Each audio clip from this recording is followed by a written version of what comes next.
when you start closing your life, you see no one else suffering but yourself. As your life opens up, you also see other people suffering in your life. Do you want to be right or do you want to be happy? Which sometimes you can do both, right? But many times it's like, which one is the most important one? Through everything I went through, it's building my spiritual six-pack. So I'm like, great, like spiritually I have a six-pack. At least somewhere I have a six-pack. From like, it's SGI fine. USA, I'm Cassidy Bradford, and this is Buddhability, the weekly series where I talk with Buddhists from all walks of life about the power we each have to change our lives and the world around us. Welcome, Marko, to Buddhability. It's great to have you here. As always, I start with just the guest introducing themselves. So if you could just tell me who you are and maybe a little bit about like your life before you encountered Buddhism. Yes. Thank you so much, Cassidy. It's great to be here. So my name is Marko.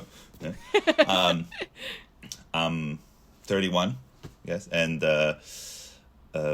I'm originally born and raised in Italy.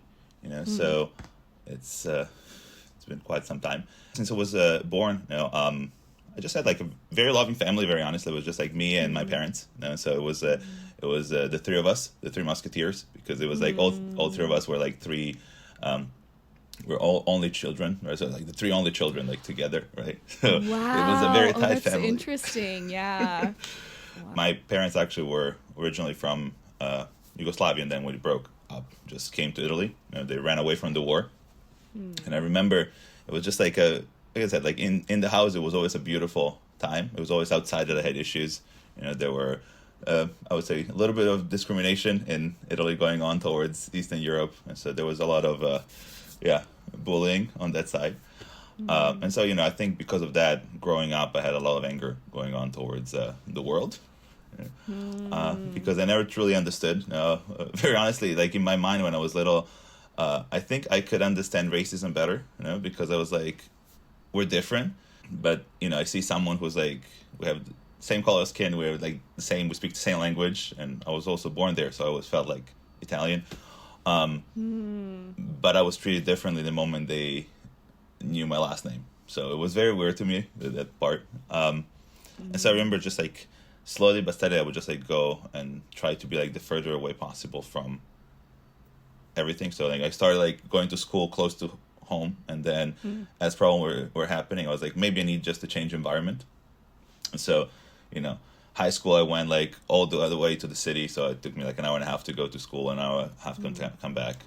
And then at the end of high school, I was just like, I'm done with Italy. Let me see what's the furthest point away from here.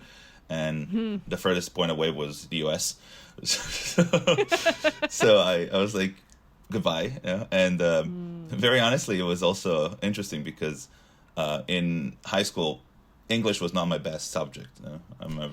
I'm really good at STEM, everything to do with math, physics. I have no problem, but English was probably one of my worst ones. And then when I said like I want to go to the US, and it's like, oh crap, I need to speak English there. So that was like, but luckily because of my, I would say like the anger, there was a lot of arrogance coming out too. Right? Because I would say like all the suffering from they came up from growing up in that way. The anger came out in many different ways, and I would say one of the main ones was probably arrogance. When I came to the US, I was like, I'm going to be better than anyone. So if I'm going to learn English, I'm going to learn it better than anyone. And so, I went to first Boston, and then from Boston, I went to Santa Barbara to community college there, and then ended up in UCLA. At first, like, I was like, oh, this is what I was missing. You see, like, if I change environment, then everything else changes. It's great. I have no more issues, no more problems, right? Yeah. Sure, let's say so.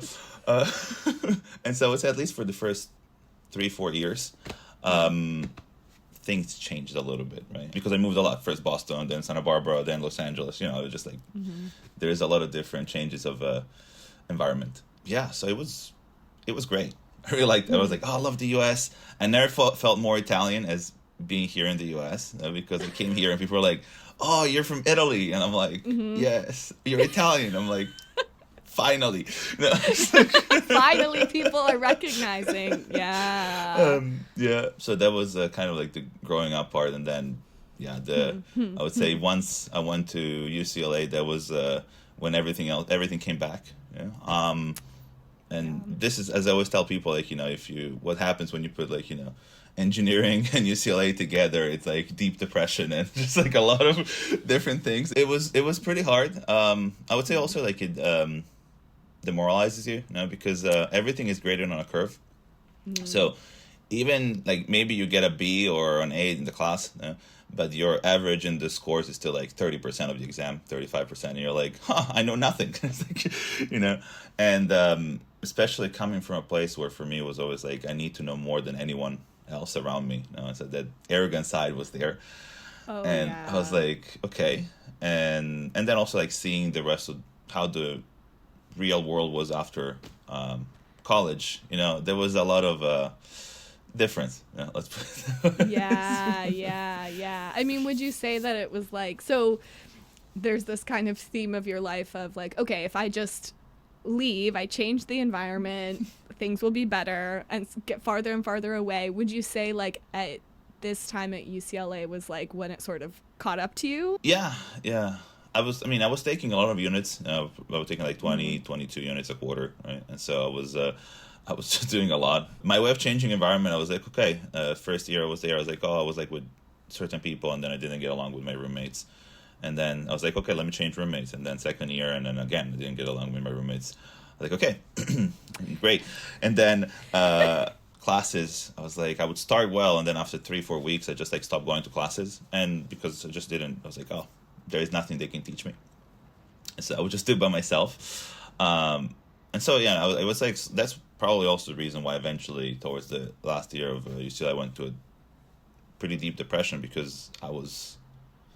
I have no more social interactions, right? Like when you just close everything, you're like, I had like few friends that were like really caring for me, but my body was very clearly telling me I wasn't happy because I thinking like I gained like 60 pounds like in less than a year. So I was like, okay, that wasn't the time. My body was like, Marko, let's do something about it.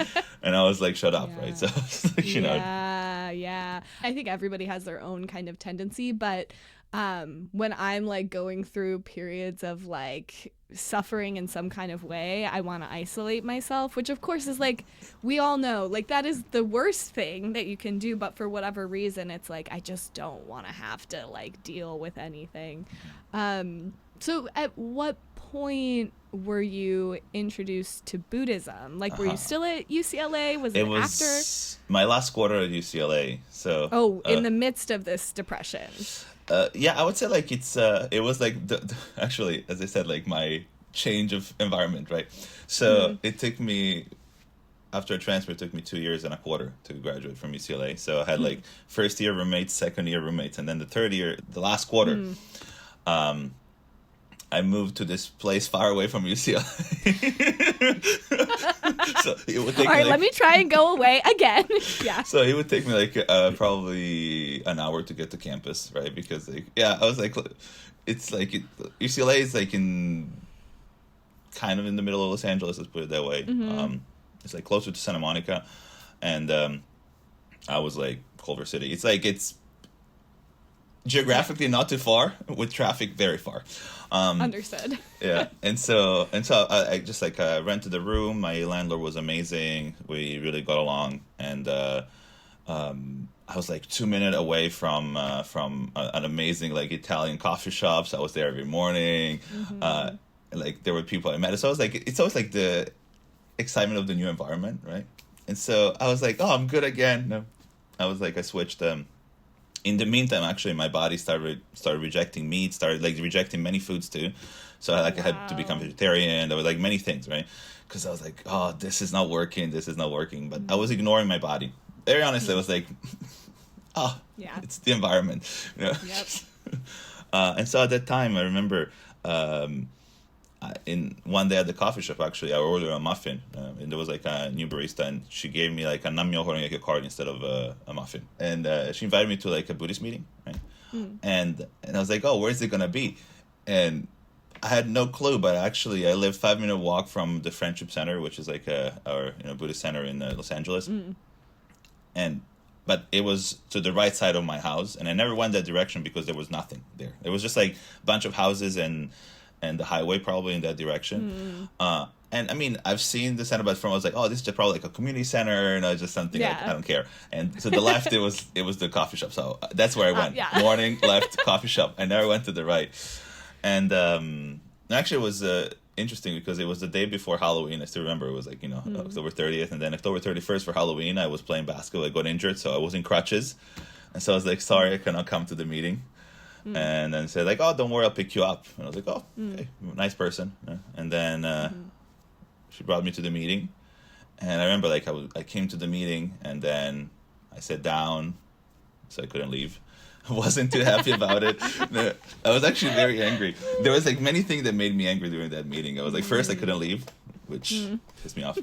But the second part, which was it was just how happy people were around me, right? And I can realize now like the difference in life condition was so huge that I was just so angry at everyone around me for being happy, right? And so I talked to people and everything, and I was like, okay, I'm never coming back. Never coming back. Like, you can try to get me back. Never. So I was like, thank you so much. No, thank you. I was always really good at like smiling and like putting a nice, polite, very, very nice facade, right? If I had to. And so I was like, okay, no, this was beautiful. No, thank you so much. Amazing. Okay, bye. And then like I left. I was like, okay, I'm never coming back. And so a week later I was back because there was something bothering me so much. I was like, why were they so happy? And at the time I would say like I would wake up in the morning, and sure, like I would go to the coffee shop, whatever it is, but very honestly, I would wake up in the morning and just say with like, another day. And it wasn't a fun feeling. I would say it's not a fun feeling. And so when I saw these people, especially and I know this is like the second time I went there, because I went there and I was like by myself, so I could leave if I wanted to leave. It was just very straightforward for me. And they told me, if you chant morning and evening for a month, if you study Buddhist concepts, you're gonna be happy. There is no doubt about it. And the people who told me that were so convinced, and I was like, I'll prove them wrong. I'll prove them so wrong. They have no idea how wrong they are, right? But also, like, I saw this conviction, and I would say, like, the thing probably that interested me the most was the fact that looking at older people, right? Like, some in their 60s, 70s, and 80s, I would just, like, see them, like, being so happy, right? And I saw that very rarely in Italy. In Catholicism, I don't know why, but in general, just in Italy, every time I saw someone getting older, as you pass 60, 70, you get more miserable. I never saw someone getting happier as they got older. Right? Like even with my, my grandparents, like they were happy, but they were not happier. Like, like there was this thing of like, I get older, and so it's like, there is like, more pain, more misery. I'm only happy if something happens. But here, like, they were, like, so excited for the future. I would, like, talk to someone who's, like, 80, and they're like, oh, I'm going to do so much this year. And then just, like, the fact of them wanting to help the youth so much, I don't know, something was calling me. I'll just say that. Yeah. And so I had my first 30 days, which was interesting. I had the fortune of, as I said, I lived 5 minutes walk from the center, and then even more fortunate, I lived 3-minute walk from the women who were supporting me a lot. And in the first 2 weeks, I was always at the center every day, just chanting. Wow. They're like, Marko, can you play an instrument? I'm like, piano if I really have to. It's like, good, you're gonna play cymbals. And I was like, sure. So they put me like part of like this like marching band, called brass band, right? Which was fun. It was like something I never did before, so it was exciting. And it was like all these like new things. But I was also on this journey to prove them wrong. So I would read all these Buddhist like scriptures and concepts, and just like have a small notebook where I was like, this is wrong, this is wrong, this is wrong. And I had this for myself. And, on the day 29, I was like, tomorrow's the day I'm going to prove them wrong. Tomorrow's the day. And when I went there, I was just like smiling. I remember because I woke up that day and I was like, what a beautiful day. Right. Wow.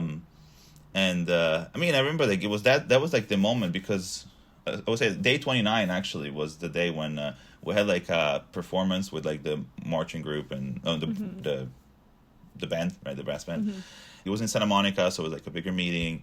And remember, after that, everyone had their own friends and everything, and I was new, so I knew pretty much no one. So I was like, usually in the past, I would feel very alone in those moments. I was like, oh, everyone went to their own thing. But I just like started walking, and I was like, what a beautiful day. I was like, what a really beautiful day. And I was like, oh, interesting, something changed, right? And so, so that was like probably the beginning.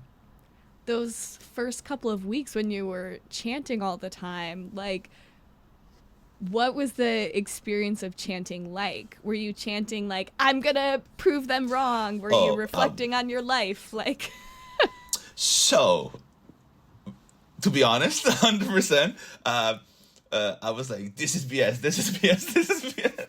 Because I was like, my arrogance was through the roof. So I really wanted to say, like, this is not going to work.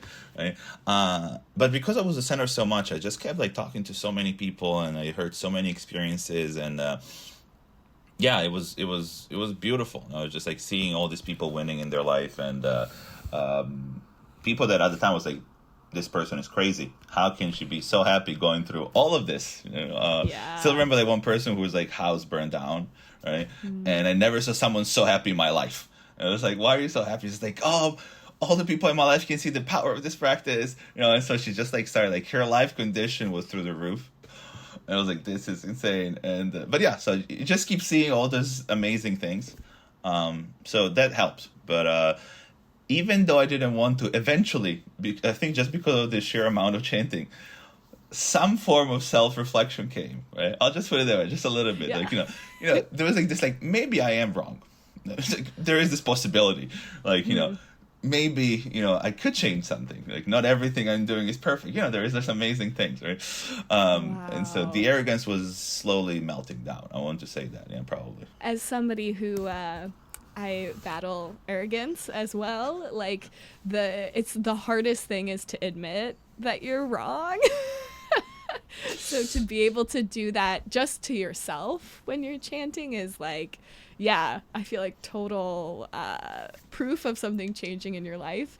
So on that like day 30, and you woke up and you were like, wow, it's a really beautiful day. From that moment, were you like, I think this is real, I'm gonna do this? Or did it take more time? No, that was pretty much it. I'm like, wow. They told me 30 days. They were right. I'm like, I'll go. So wow. I went all out. Wow.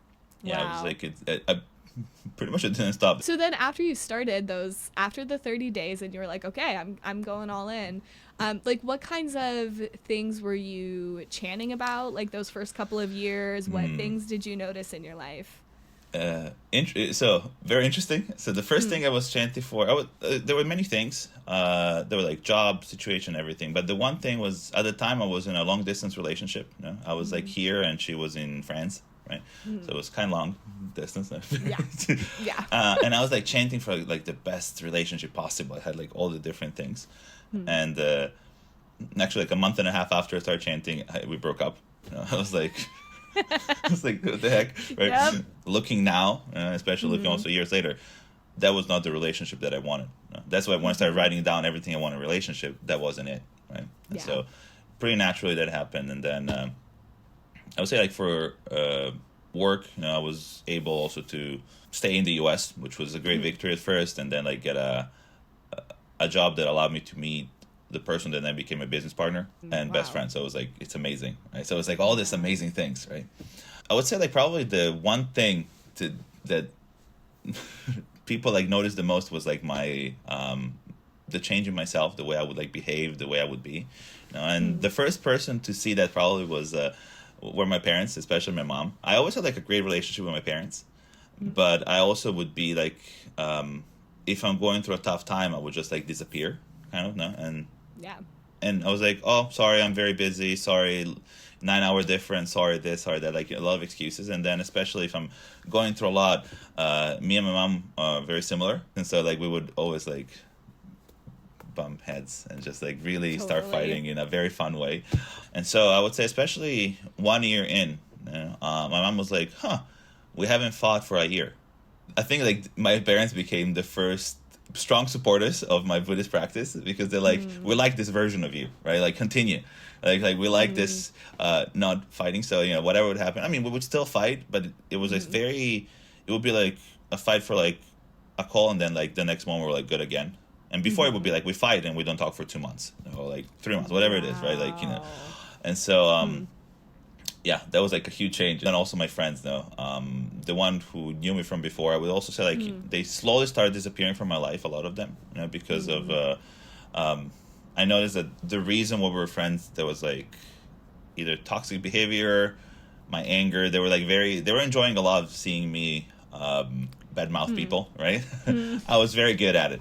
And so like that kind of like relationship was like, yeah, this is not what I want in my life, right? And so slowly just like started going, and like these new friendships came in, and so like the circle of people around me really changed pretty dramatically, like in a few years, right? I would say probably just like one person is left from everyone I knew before.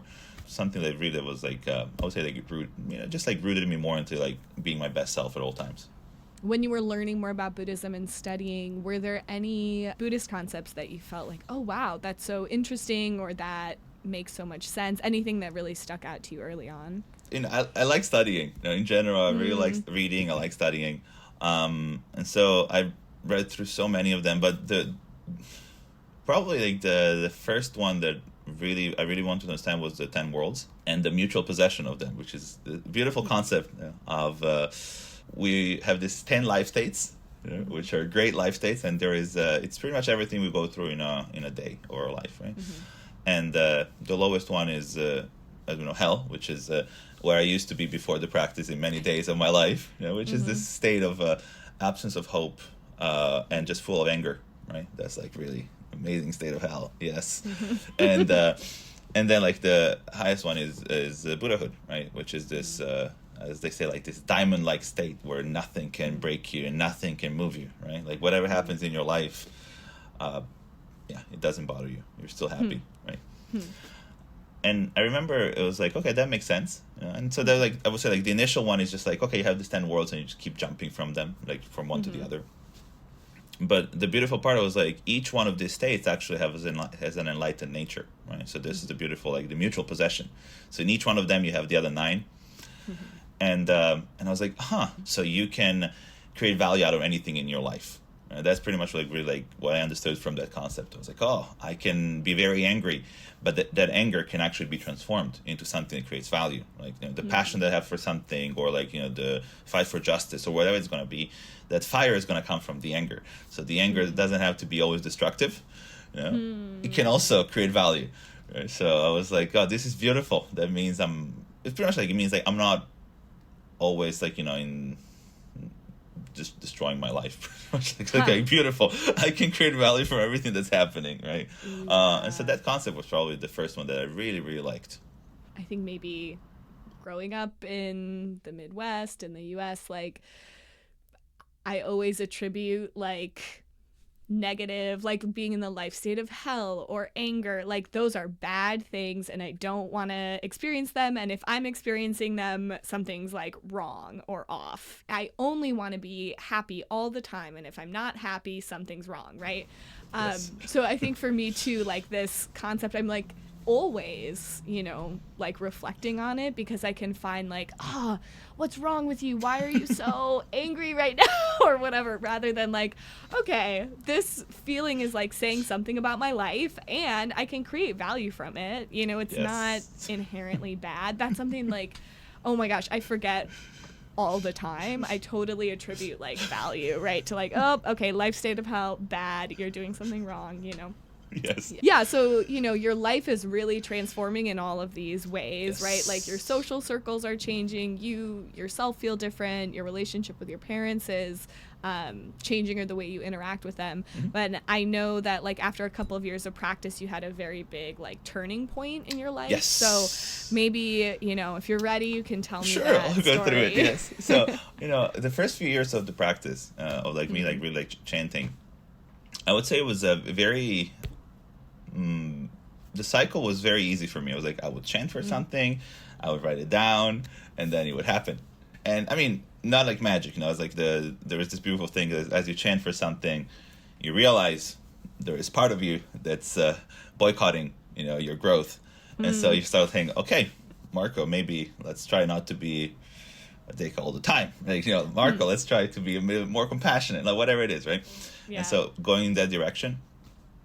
And so, I was like, okay, this is fun. Self-growth and just like everything moving forward. I really enjoyed it. So I started practicing in 2017, November, and then like all the way to 2020. At the beginning of 2020, as the pandemic was starting, right, one of the first places in the world that was hit the hardest was Italy. Around beginning of March, end of February, they started going into full quarantine in Italy. And I remember like the day after they announced that, I was talking to my dad actually, and my mom was being in a hospital. She was like doing, it was like routine checks, and then they kept her there because it's like, oh, you have like a cyst or something. Like there were so many things, and then everything was going well. It was like, so she was supposed to leave the hospital. I remember the day after the quarantine and just like the lockdown was announced for Italy, she was diagnosed with stage 4 cancer.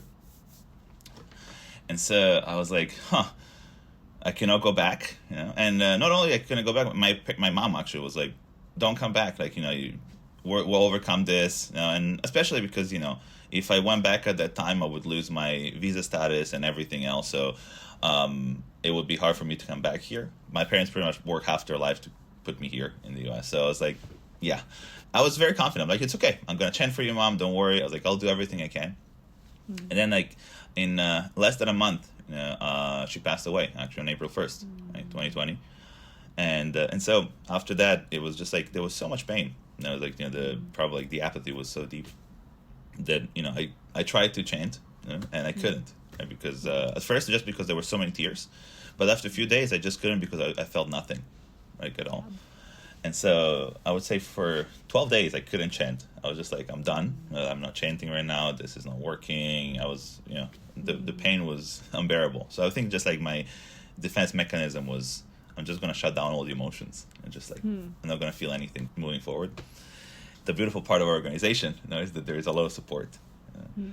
And, even though at first I was like, great, it's the pandemic here too. We cannot go out. No one can come visit me. But there was this one person who really started like calling me, right? And I was like, oh, they probably want me to chant more. They probably want this and that, right? And I answer, and the first thing he says, like, it sucks. I was like, yeah.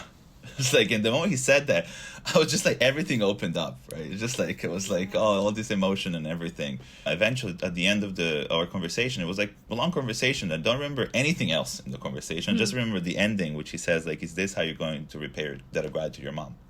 And I was like, that's low. And I was like, yeah, you're right. And I was like, this is not it. But it also made me understand one thing, which was, Buddhism exists for one reason and one reason only, which is overcoming sufferings. And as we know, the four major sufferings are birth, aging, sickness, and death. Of course, death of loved ones is there. And I was like, if I'm not able to overcome this, that means I did not understand how this Buddhism works. Right? So once again, I had like this, life was telling me, Marko, arrogance, please lower the banner of your arrogance, please, Marko. And so I was like, okay, I started chanting again, and there was like so many emotions coming out, but there was also so much appreciation for my mom's life. But there was just like so many ups and downs, right? And the first thing that I noticed was my dad was suffering too, right? When you start closing your life, you see no one else suffering but yourself. As your life opens up, you also see other people suffering in your life. And so the first person was for sure my dad. Right?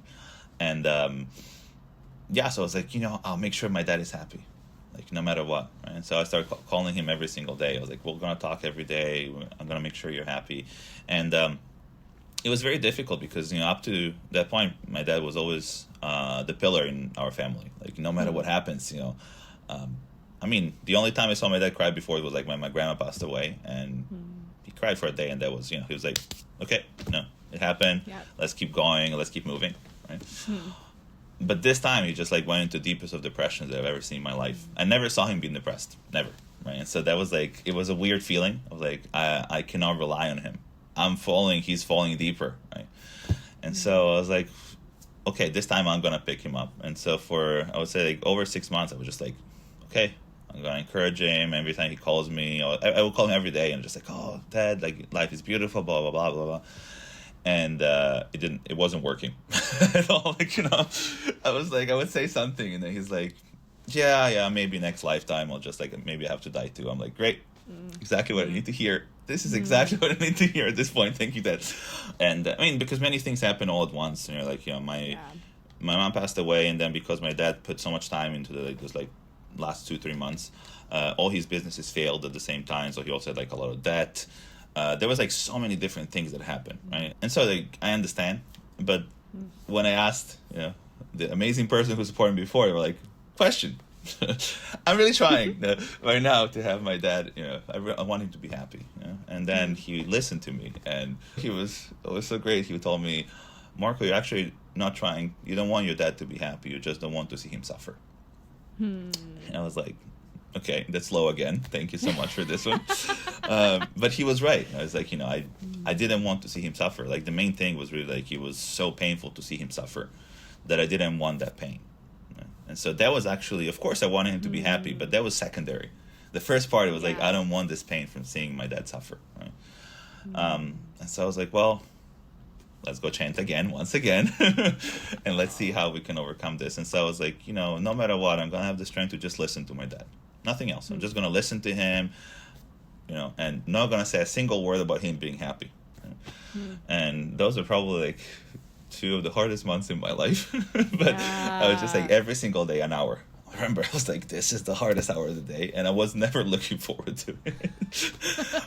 Yeah, I can imagine. But after less than 2 months, he completely transformed.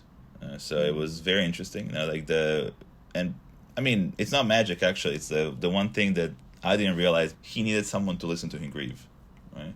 And no one around him would do that. And also because when someone passes away, people are there for you the first month, maybe 2, on a really, really good case 3 months. After that, people move on with their life, right? And so 6, 7. This at this point was like a year for close to a year, right? And my dad was still in it, and so it was very hard. So I was the only person really that could be there for him. But it was so interesting. 2 months of just like listening to him, and he just transformed. And I always look at it in the most beautiful way possible, I would say, because he became the best version of himself and my mom.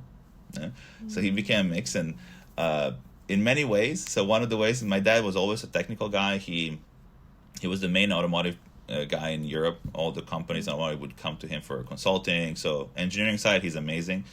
My mom was a holistic doctor that did like holistic medicine and all of that, right? It was so beautiful. She did numerology, all those things. And my dad was always, that's BS. And the first thing I remember, a few months later, my dad was like, oh, by the way, numerology. And I was like, what the heck is going on with my dad? He never did numerology in his life.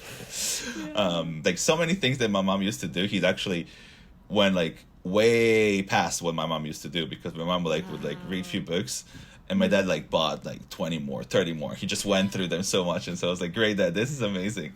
Wow. And so that was probably it was a great thing, seeing how I can support someone from 10,000 miles away. I was able to change this I was suffering into a beautiful appreciation for my mom's life, but also me and my father we just had the most beautiful relationship possible. And before we had it too, it's I never had a bad relationship with him, but now, I mean, there is no doubt he's my best friend. He's the person I cannot wait to talk to every single day. I talk to him probably an hour, 2 hours every single day, and it's just it's the time I'm looking forward to talk to him. I'm oh, I can't wait. I learned so much about him. He tells me about his past, his childhood. He tells me about my mom, so many things that most likely I would have never learned if she was still alive, because there are things that you don't share when someone's alive. There's things that you wait oh, don't worry. Now I can tell this story. It's Mom would have never let me tell this story, but now so that's beautiful. Wow. I mean, there's 2 things I'm really thinking. The first is going back to that first call with your friend who was is this how you're gonna repay your debt of gratitude to your mom? And I feel wow, what a wonderful way. Like, of course, in all the ways that you live your life, but also like in your relationship with your father and being able to like be the person that's there for him in this moment of, deep grieving. And the other thing I was thinking that's like really sticking with me is like the difference between, really just having compassion for somebody and wanting them to be happy versus like, I want to avoid the pain that I'm experiencing because you are suffering. Yes. It's not that I want you to be happy because I want you to be happy. I just don't want to have to suffer. Hearing that, I was like, oh no, the spotlight is too bright on me right now, Marko. Yeah, I mean, especially like, struggling with arrogance and kind of like just, in yourself, your own suffering, your own world. Through this experience with your dad, do you feel like your like ability to like tap into compassion for other people has like also been impacted because of that? Yes. Thank you. Absolutely. Yeah, actually, that's probably been, as I said, like, I had like a different understanding of the practice after this experience. Yeah. For sure, a deeper one. Before, it was a pretty, I don't want to say naive, but very innocent way of looking at Buddhism, which was like very, rainbows and unicorns. Everything's going to be okay as long as I chant. There's going to be never suffering. Yeah. No, it's okay. Which is, it's very naive, just like thinking that you're going to live a life without like obstacles or sufferings or any of that, right? Because again, like Buddhism, it's not absence of obstacles, right? It's actually how we can be happy throughout all the obstacles. We're all humans. We're all going to go through it. It's okay.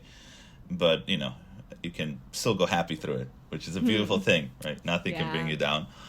But for sure, compassion just, a lot of compassion came out. And it's interesting how when something happens to you, slowly you start noticing that also in your environment more. And so, I just like started seeing a lot of like my friends or people who are close to me, like they start losing loved ones. I would let them be for the first few months. And then I would always like come like ask them how they are 3 months in, 6 months in, 9 months in, 1 year in, when no one else is asking, because I know that's the time when it's harder on you, right? The 1 year anniversary, like everyone forgets, like that's the hardest one. It hits like a truck. Or like if there is something beautiful that happens in your life. Now, to me, that was like the first two things. I was like, whew. One, I got like an amazing like promotion. I got like so many good things happening. Moved to a new place, like new house. There was so many good things happening. And I remember I was just start crying like in the car because like this was the moment I really wanted to share with my mom, right? And so like, people around me are like, why are you crying? I'm like, you don't understand. It's okay. No, it's like, it's because it's tough to explain also. Like, just like, this is why. But, I would say like it probably took me 2-3 years, right, to be able to really talk about my mom and like in the most, just appreciation for her and for her life and just, everything that she taught me. And I mean, there is no doubt I'm the person I am today also thanks to this experience. As I come to understand, or at least this is the way I like to put it for myself, it's like the last most beautiful gift your parents can give you is dying, right? And in a very interesting way, because it's like I'm after this kind of suffering, everything else afterwards is going to be, nothing's going to make you suffer as much as this, right? So it's almost as like them dying is going to take away the sufferings that you're going to have in the future.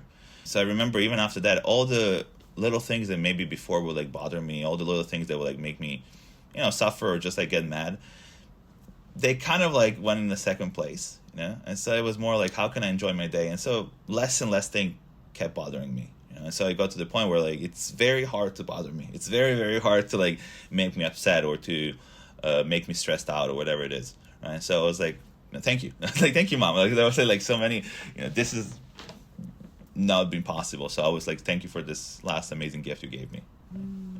Wow. I feel I'm like, oh my God, I can't imagine like being at a place where I could like very sincerely feel that way. Which is just really remarkable. In Buddhism, we talk about how like you can still like have dialogues with people that have passed away, like in our hearts, and we can chant for loved ones who have passed away.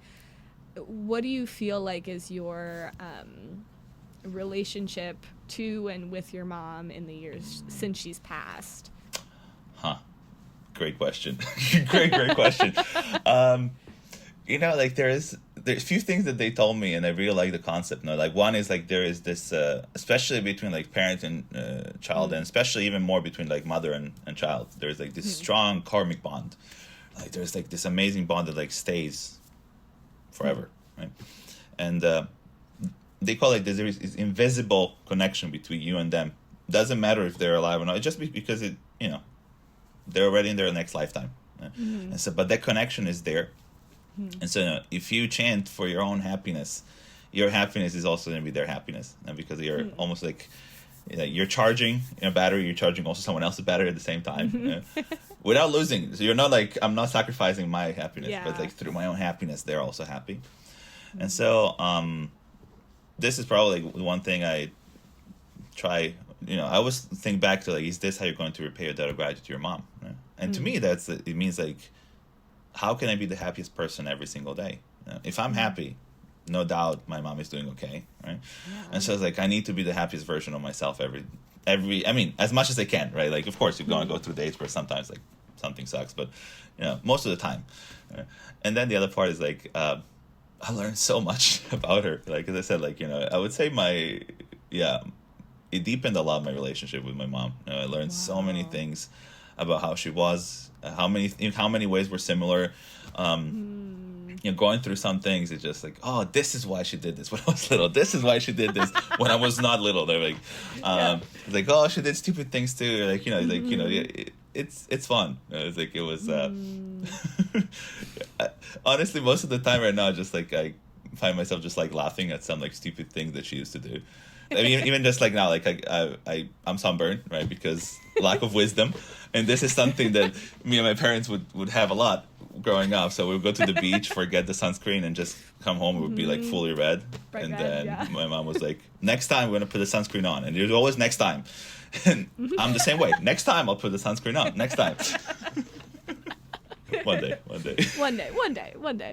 Oh my gosh. So then, like, thank you so much for answering that, because I know, like, it can be very, like, tender and, sensitive to talk about, but, like, it sounds like, after this, the reason it was a turning point was because, like, you deepened your understanding of Buddhism, and also, like, it sounds like just your state of life and, like, the way that you look at things really kind of shifted, and you became a lot stronger. And, like, with that, I know that, like, in the past couple of years, you've had, like, a wide variety of different challenges. So I'm wondering if you can tell me, like, about some of those and just, like, how you've been handling them, and maybe how that's a little bit different than before you started chanting. Sure. As I say, I almost feel like my arrogance was always there, right? And so I feel like this past few years, the universe was trying, but this time, like, in a different way. It was like, I'm never gonna suffer again, and it's not even that. It's like, I'm not gonna be bothered by anything again. And I would say, like, the biggest change was, is the hope that you have inside, right? So before, like, I would like say like, this is hopeless, right? Like, and like, you have like this moment of like, there is nothing I can do, and I don't know. Now I feel like even like in the worst of moments, is like, there's this little voice that doesn't allow me to like go to that deep, which is like, it's gonna be okay. It's gonna be okay, right? But especially in this past few years, I would say like the universe wanted to give me the opportunity to grow and become the person that my mom would be proud of. That's how I want, because that was one of my prayer. And when she passed, I was like, I want to be a person that she can be proud of, right? And I feel like everything I went through is towards that direction. And so I would say like, the first probably obstacle, or the first helping hand that the universe gave me, was I started having like rejection of green cards, pretty consistently, once a year, right? It was just like every single year, and it was very fun because at first I couldn't understand why, as they said I was overqualified. And so I was like, great job, Marko, you're so good. But it was, it was like, great compliment. Thank you so much. Like, my ego was so happy. I was like, I'm so qualified. They don't want me. But then on the other side, so the arrogance was getting fed. Oh, it was so fed. But it also didn't have the green card. So I was like, Yeah. I couldn't care less about that part. Yeah. You know? And so, I mean, that taught me so much patience because I had to wait so many years, just like, and then I had to switch to a different visa. You know? But also at the same time, I found an amazing lawyer who just supported me in everything possible. He's like, oh, when you receive your visa and everything, we're gonna celebrate, and just like, you know, I made like a friend. He's like such an amazing guy, and so like that really like taught me patience for sure. It's just like the amount of patience I have right now, it's so much. Thank you so much. Right. And then because of that, actually the next thing was like they're pretty much linked. I have number one is I couldn't stay in the job I had, and you know it was a great job. They were like a great environment, and so it was very sad that I couldn't stay with them. But that also opened like the way to me to like have my own companies. You know, so I went like in a different direction. You know, I still at the time it wasn't like the happiest thing to do, especially because it also meant I couldn't work anywhere else, so the funds were lacking. You know? Yeah. And especially at first I was like, oh, it's okay, this is gonna be fine, like, you know, a year from now I'm gonna have like the next visa so I can work. And then it was longer than a year, and so my funds that I had for a year just like depleting pretty quickly. And then of course also in the meantime, because of all the money issues, I had fun. I went from probably like a 4-bedroom to being homeless to going up again. There was like so many different things that happened. But honestly, it was such a great time. It's so weird to say. Yeah. Unpack that for me. What does that mean? So no, it's just like it was very. I don't know. In many ways, it was refreshing. So many things. Like as I said, like, you know, I lost my job, so because of my visa status, I couldn't work there anymore. But that actually directed me to do things that I really wanted to do. You know, I didn't realize that I was actually getting stagnant in what I was doing.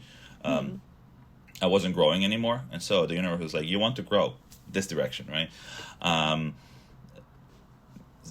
the money side too, is just I don't know, it was a very, very freeing, right? Like seeing like my worth is not dictated by money, and also like made me appreciate my dad a lot since I was little. When I was little, very little, even before, my parents were like in deep debt because of moving to Italy running away from the war.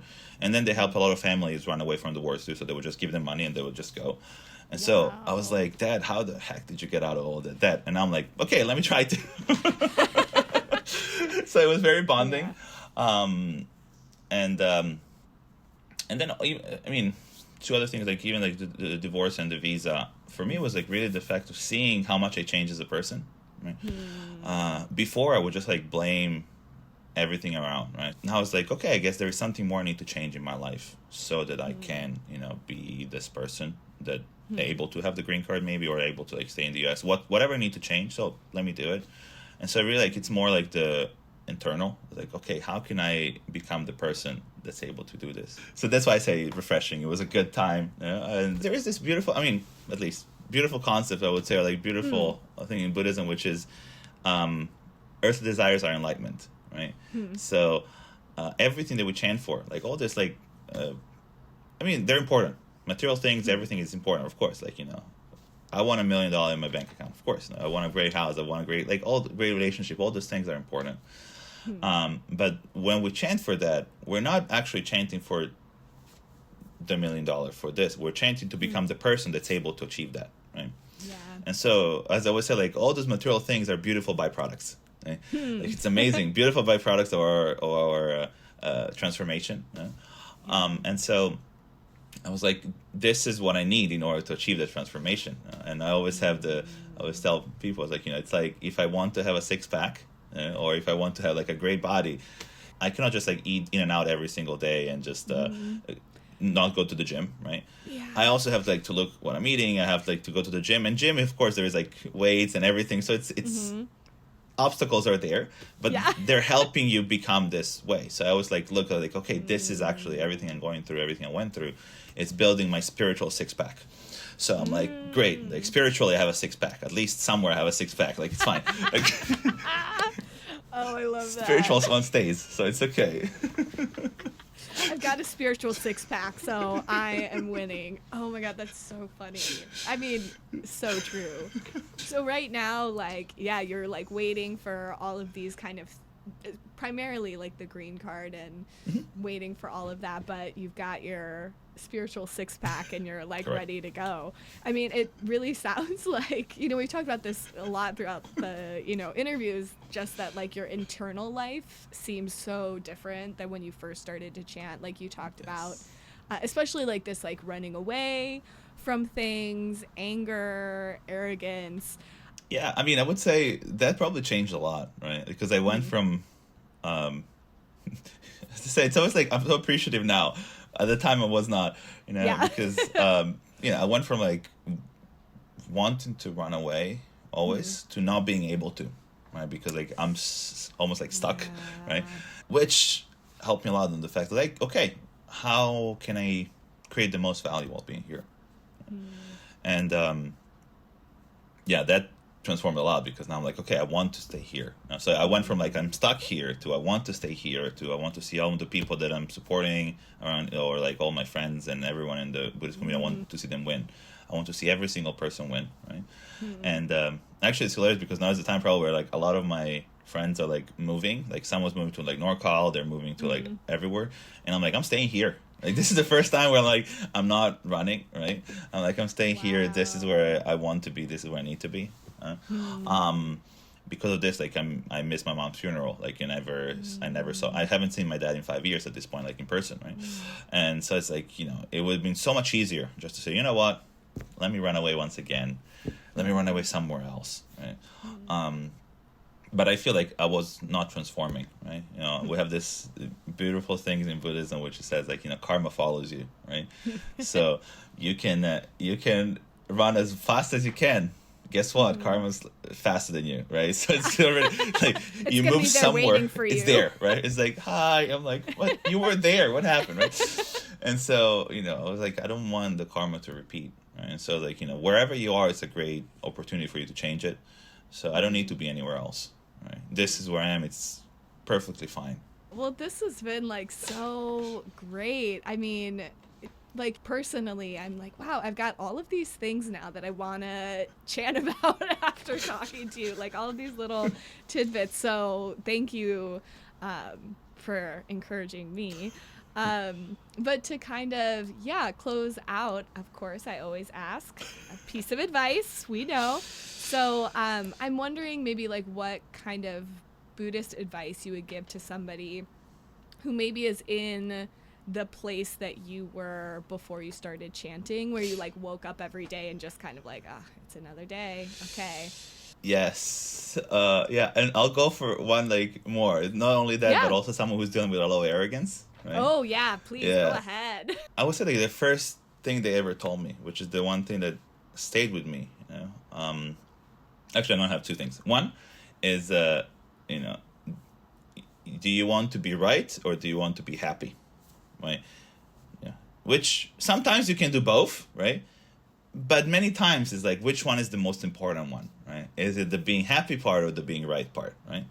Because, it's, and I was like, that hits every day. I'm like, oof. And then the second one is, turn off your brain, open your heart. And so that was the one thing, that second thing that I always remember every day. I'm like, Marko, is currently your ego talking? Is your arrogance talking? Or is your heart open, like accepting everything that's happening around you? And so probably those are the two things that I tell everyone. So it's like, especially dealing with a lot of arrogance. And if they're able to do these two things, no doubt they'll be able to move forward.